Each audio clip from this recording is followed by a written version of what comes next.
Dan, so it's hot standing here right now outside in the afternoon. When someone is left in a car, a little person or an animal, what happens to their bodies when they're stuck inside a car? Well, basically, there's three different types of heat illnesses we'll be seeing. The first one would be heat cramps, so they may get stomach cramps, leg muscle cramps, those type of things, and that can easily be treated by water.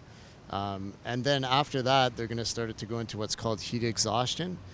So with heat exhaustion, we're going to see the pupils start to dilate. They're going to start to sweating excessively. Okay, and this is where we're actually going to have the heart rate elevated.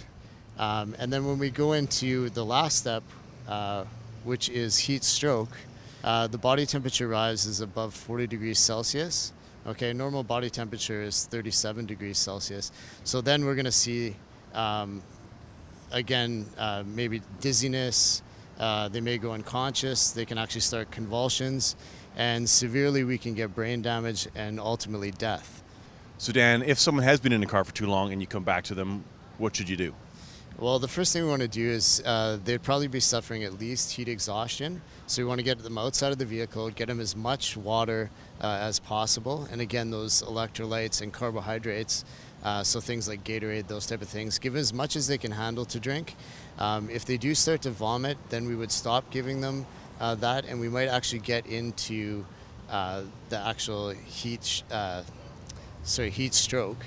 And if we're into heat stroke, we want to get them outside in a cool area, cover them up with a wet blanket or sheet, and put a fan on them, get as much cold air blowing as possible. The other things we can do is submerge them in cold water in a bathtub all the way up until their neck.